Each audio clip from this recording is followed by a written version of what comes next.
Hey everybody, Jonathan Mark Mendes, Painted Love, and welcome to my channel. Today's project, I'm completing a previous tutorial, which was this beautiful console table behind me. I've already done the top surface, which is a Carrera marble paint effect.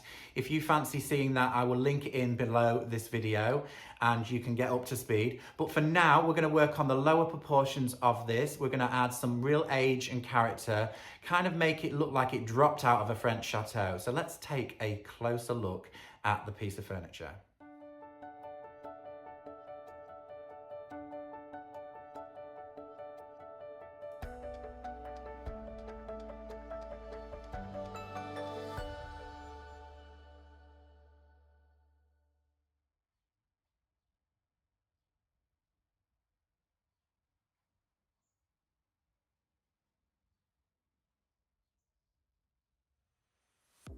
So looking at the drawer fronts, I'm not so keen on the texture, which I think I mentioned before, but I'm going to cover up that with paint. And I'm not keen on the handles, don't be mad. I will take them off and maybe replace them for something different. The handle to me just looks that little bit kind of overworked, contrived, not very keen at all. So I'm going to change them up. I'm also going to apply some WoodUbends to this piece of furniture. I think the lower section here, it kind of just falls away and the drawers stick out and this lower section just drops. So I'm going to add a trim, I think, and it should balance the drawers out. Also, maybe a corbel on the edge. It will just add a little bit more bulk to the edges of the piece of furniture and it should look a bit more substantial. So let's get stuck in. I'm going to cover the marble up first and then we're going to work with the WoodUbends.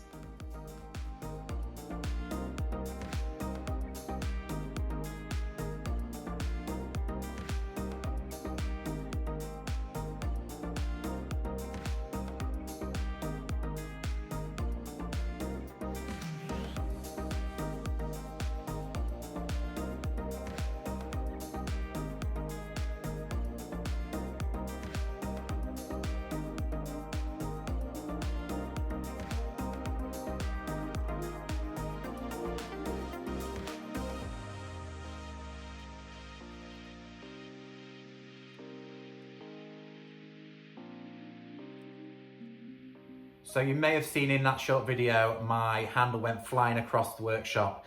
It actually snapped, two halves of the pull, and it didn't take a lot of force to do that. So yes, as I suspected, not very nice handles, cheap metal, don't like them anyway. So they're going, new handles are going on. So let's take a look at the WoodUbends that I've chosen to go with. Now I've grabbed a pack of two kind of corbely. These come as two with the board in between. This is 1361.6. I think the 0.6 is the measurement. And they come as a set. I'm going to use them on the corners, on the edges of the legs. And I've also, this is new to me, a trim. I'm going to use this decorative trim around the lower proportion. It's got real great detail in there. So I am going to go over it heavy with chalk paint, so it might lose a bit of that detail, but I'm happy with that. That's fine with me.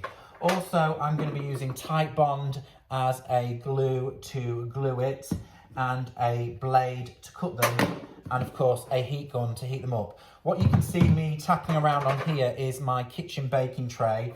It kind of helps heat from both sides. As I'm heating up the WoodUbend on the top, it's also heating up from the bottom. But what I might add is, if you're not working in your workshop, be careful of the surface that you do this on. You can use an actual griddle to heat these up and they will go nice and soft. So the reason I'm using this tray is that actually it's got a lip on it and it's on an angle and it's not touching my surface. So I know that I can heat all of this up really nicely. So the first one went on perfectly. I did have to play around with two different brushes. I'll show you again. Apply the glue, a nice healthy coat of glue to the edge of here. I've got a bowl that I've decanted the glue in rather than straight from the can. We're just going to apply a healthy amount of glue here. That's on, all good to go. And now I'm going to heat up my WoodUbend. I brought the tray here. It seemed so much easier to be right on top of it. I'll heat this one up.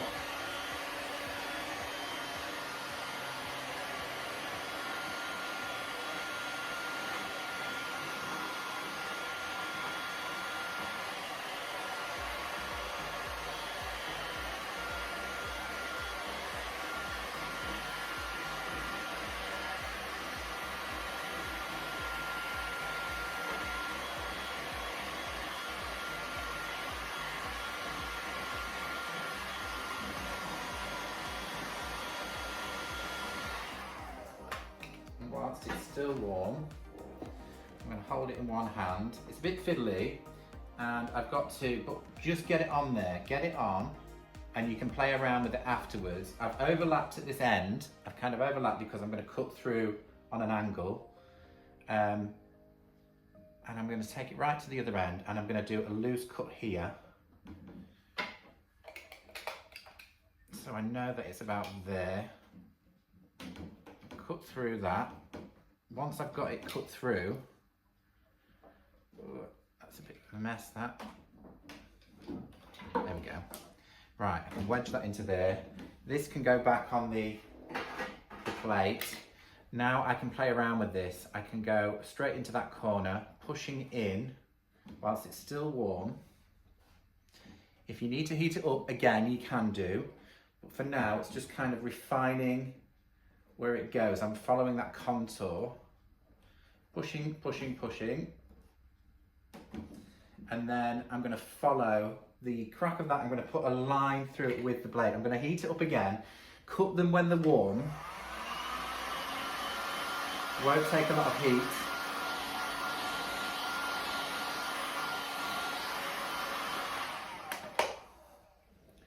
Right, you can see where that ends.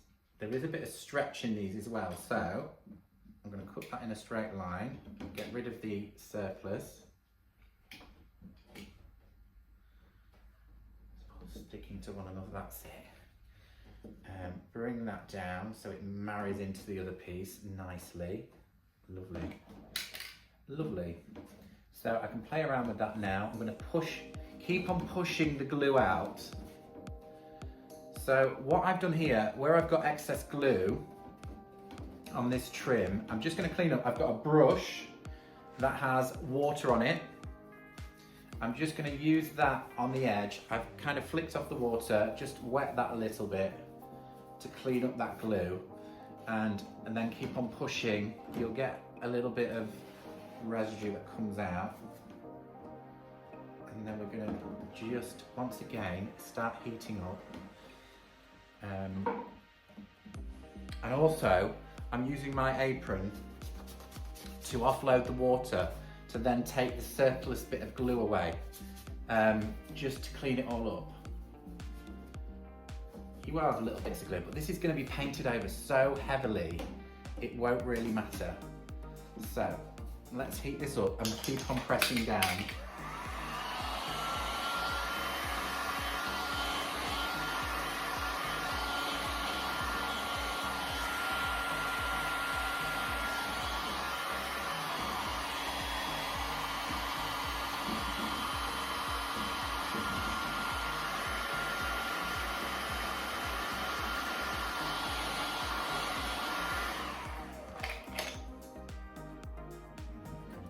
Manipulate that a little bit more now.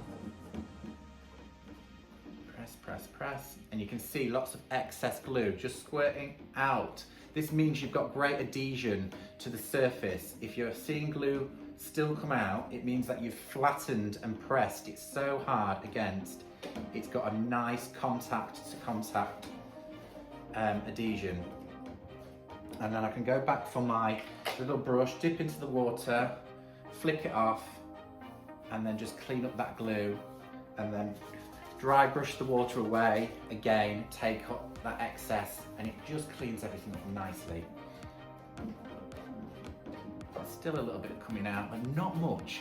Just keep on putting tension until it's virtually dried out.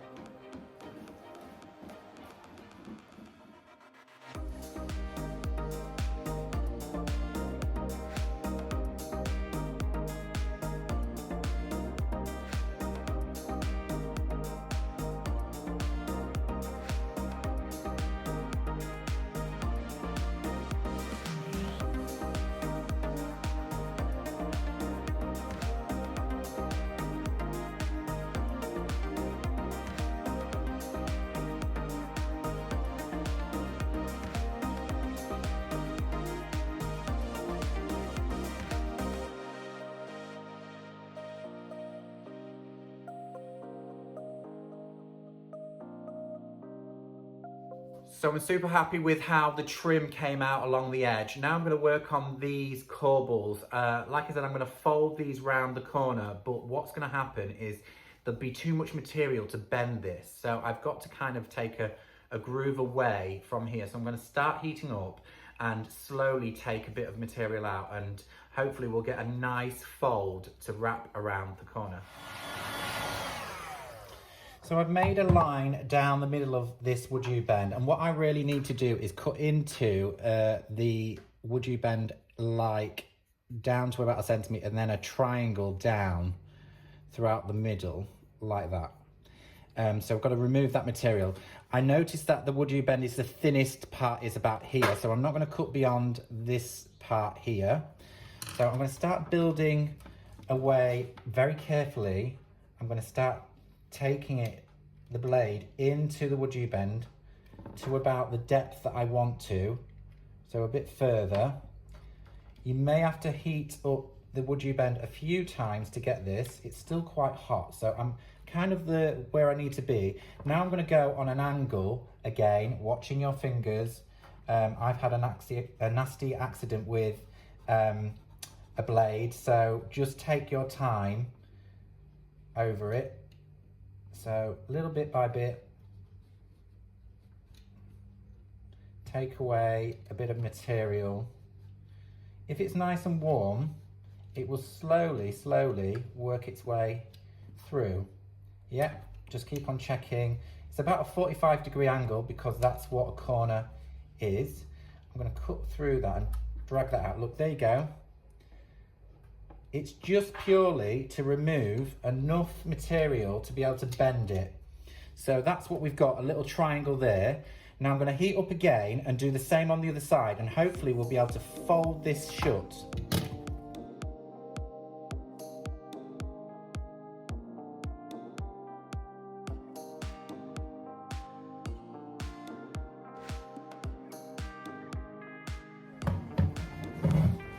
So you can see my little triangle out of there now. It's kind of a real triangle shape. Now I can push those two sides together slowly and gently. And what you can see is on the other side, I'm kind of closing that gap in, and yeah, it's gonna kind of go on a 45-degree angle. So look at that, that's the bit that's gonna sit around the leg. They are very forgiving. I'm gonna let this kind of cool down in this position. I'm gonna hold it until I've got that really lovely corner piece. And look at that, from the front, once it's around the leg, you're not gonna know, that's gonna be underneath the marble base, and it's gonna sit beautifully on a corner. Now, if you didn't take that material out, it wouldn't bend as well. You'd end up with it kind of pinging off the edges. So it is worthwhile taking your time to do this. Just be very careful of your fingers. Literally, there's my scar from a blade. Please don't do what I've done. Take your time. These tools are very dangerous when you're working with them.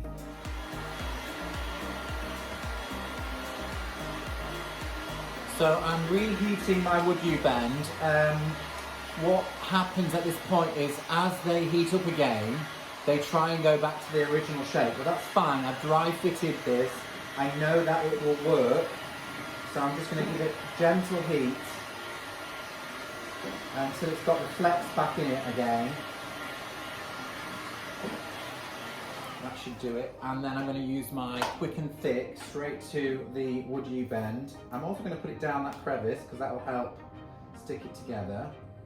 Liberal amount all the way, a bit on the top. And whilst it's still really hot, we're going to apply to the corner and squish it together.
Now it's time to get a base coat on the body of the piece.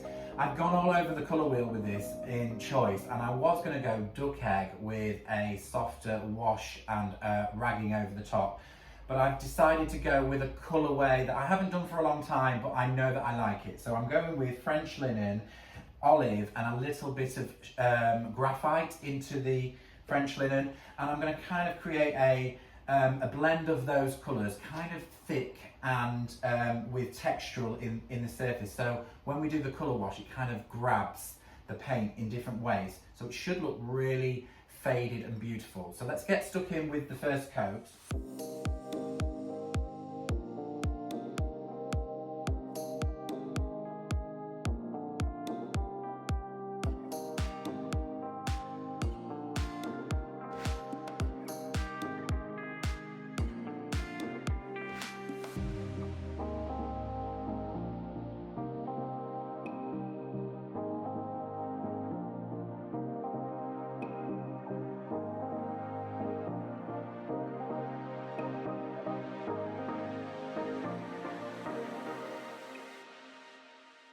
So on with the second coat, same thing again. I've kind of blended Chateau Grey through to French linen and a little bit of graphite.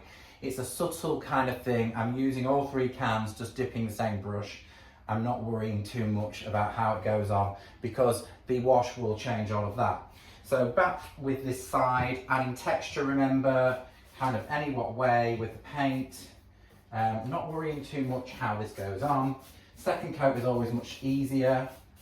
It kind of grabs a little bit better. Lifting the drawers out, going around the drawers.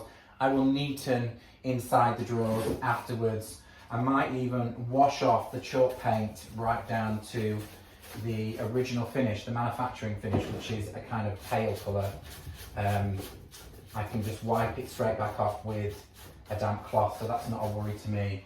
I just want to make sure that I get all of my colours in the right place as I go along.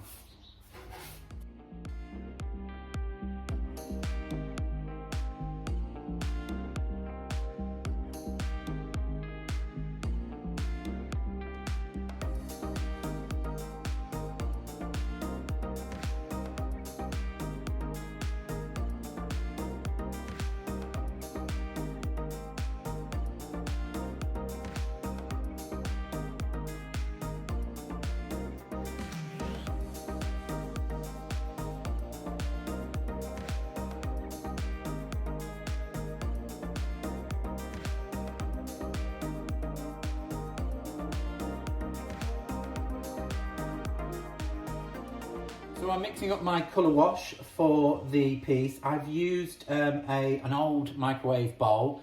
I save these all of the time to do things like this in.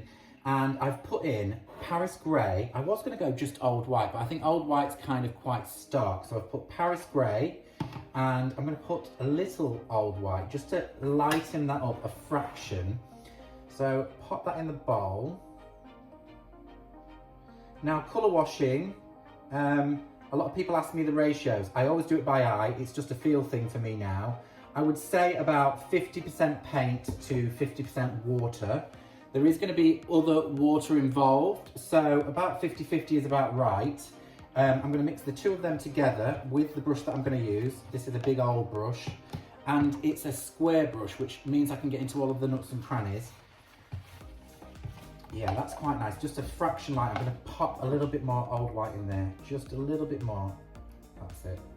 I don't want it to be stark white. I want it to look like that dust that gathers up in crevices. So that's good. And then we're going to pop in the water. Again, doing it by eye. It's about equal amounts, really. And incorporate the two together. It may take a little time. It's a runny mixture for the wash of, and this brush really holds a lot of paint, so I'm going to really have to move it around, but basically it kind of needs to be single cream consistency running off the brush. And like I said, we can use the atomizer. If it's too solid of paint, I'll know when it hits the piece. I can wet the surface. I think that needs a fraction more water. I can tell. So if you do happen to go over to 60% water, that's not an issue, it's fine. It will withstand that. It just means the pigment will be that little bit lighter.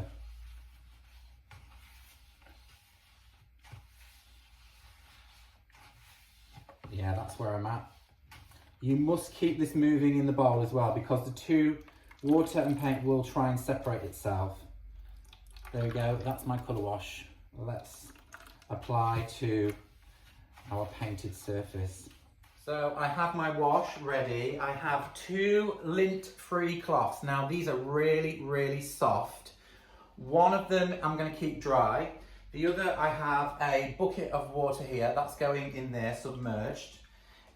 So I can play around with the wetness. I have my atomizer just in case I need to add a little bit more water. But really, all we've got to do is paint this wash everywhere. So on it goes, down all of the crevices. Don't worry about the internals of the drawers. I will tidy them up afterwards. It does get messy, so you're going to need to cover up everything. Now, some people do a wash with wax. So you can wax the surface first. I never do that. I always make sure the paint is really dry and just go straight over the top. Now, if you're working with dark mahogany furniture or dark wood, you can wet distress with your wash. It looks really amazing. This is kind of a pale colour underneath, so we won't be able to do that here. Tapping in, I've got an angled brush so I can tap in all of the grooves over my little corbel. That's going to be lovely. And you really want to be very quick about this. Just get as even a coat as you can get in, and make sure any detailed areas you have, fill them with your colour wash. Like the WoodUbends, they need a lot of colour wash in there. I'm not going to worry about the back too much. I'm just going to make sure everything that's visible. You can soften the back with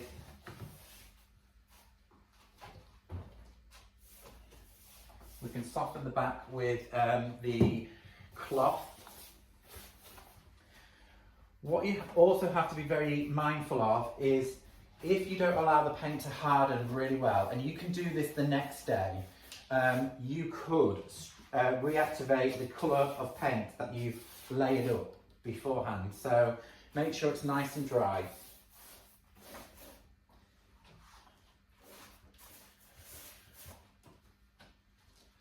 So really, it's just a thin coat of paint.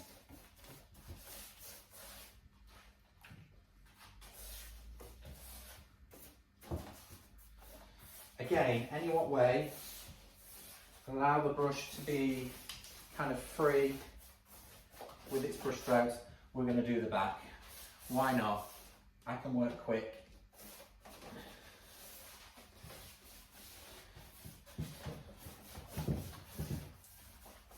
Lovely. Make sure every crevice is done. Right, that's where we're at. Make sure everything is covered. Yes, it is. You'll find it'll have trickles. Right, colour wash to one side. Then we're going to take our cloth, open it out, and squeeze a lot of the excess out. And we're going to make sure this cloth is nice and scrunched up. Kind of scrunch it up, and we're going to just kind of tap away some of the paint. It's absorbing well. Right, I'm going to add a little spritz of water because I feel that the wash might be just a little bit heavy. It's a feel thing again. Kind of offload your colour wash into the water again and tap away. Pounce, pounce, pounce. And what you'll get is this really lovely rustic kind of finish And when it comes to your cobble, make sure you take it off the higher ground. Allow it to sit in all of that detail. That's lovely. I'm going to work all of the front first, moving the cloth around. Yeah, that's just the right consistency. So if it feels too thick of paint, you can use your atomizer just to add a little bit more water in. I'm going to try and pull this out and go just the top of that drawer. That's it. That's it, and then around the drawer there. Most of it's behind the drawer, so it doesn't really matter. Yeah, underneath there.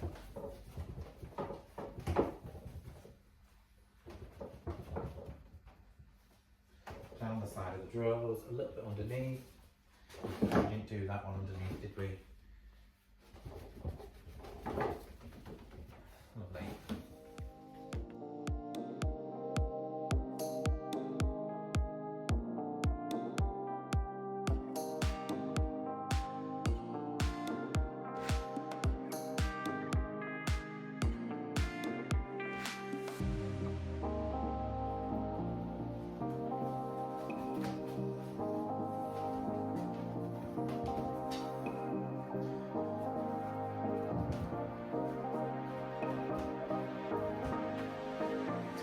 Right, also, because I've got a little nook in there, I'm just going to take a brush and kind of tap in right up to the edge.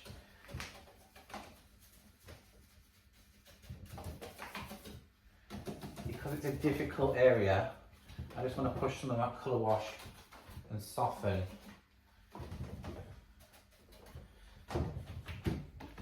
That's perfect. So that's a stipple motion with a dry brush, just to get under that lip. Areas like here, I want to kind of leave a build-up of wash. Right, now I'm going to get the dry cloth and I'm going to do the same thing again. And this is going to it's kind of like powder drying it. Just dabbing it away.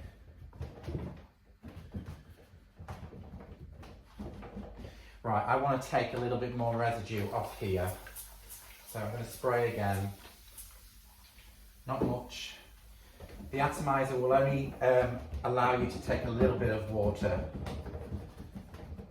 at a time. So rather than a plant spray, you want an atomizer for this job. There's something really organic and beautiful about a colour wash and then a scrunched up cloth, because it kind of softens the way it lays the paint down.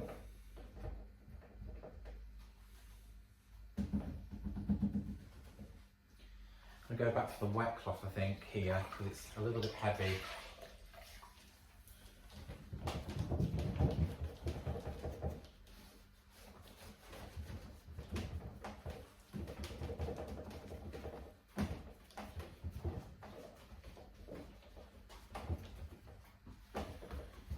Slowly see those other colours coming back underneath. And that's beautiful.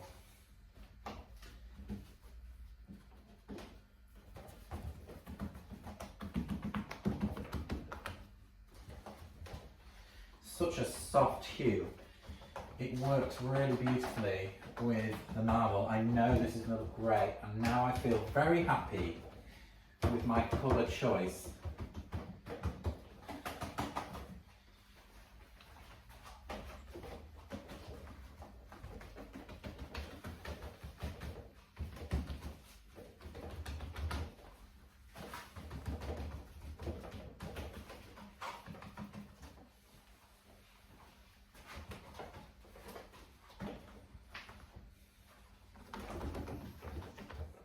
Alright, back to the dry one.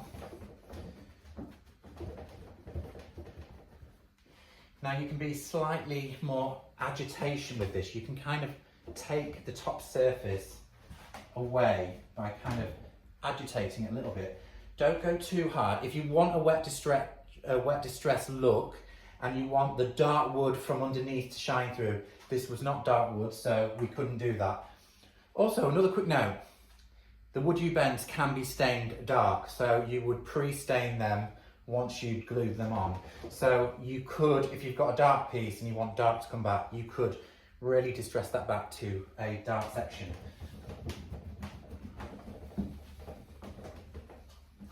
There's something just so beautifully organic about this look. Kind of smoky, no rhyme or reason, anyone can create this. It's the cloth that's doing it, with the pouncing motion. It kind of just works.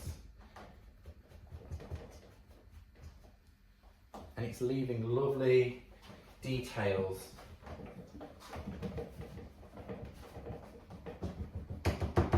We've got that really lovely chateau-y grey colour now.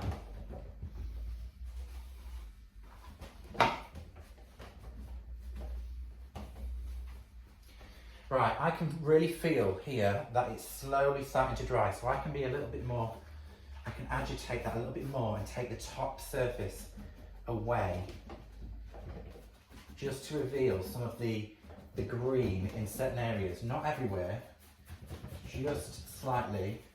I'm kind of rubbing it rather than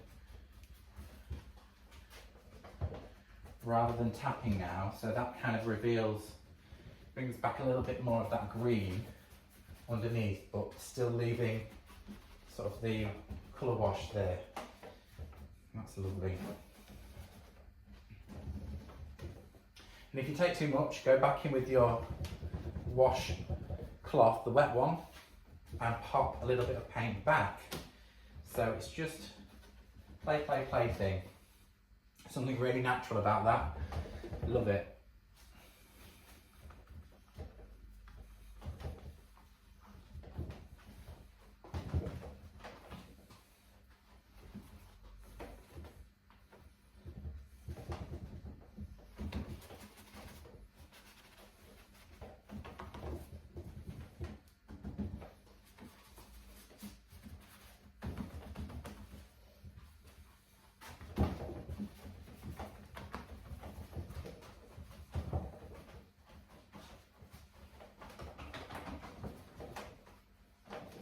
I'm just going from one cloth to the other.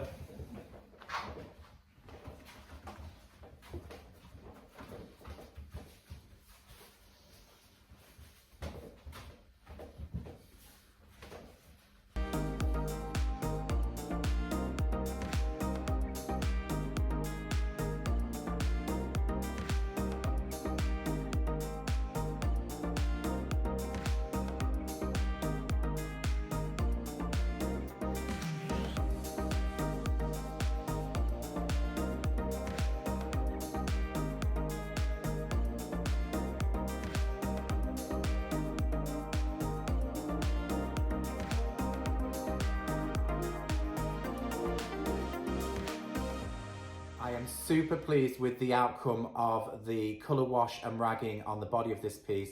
There's not much left to do now other than a clear coat of wax to finish this. I will not be using any tinted waxes.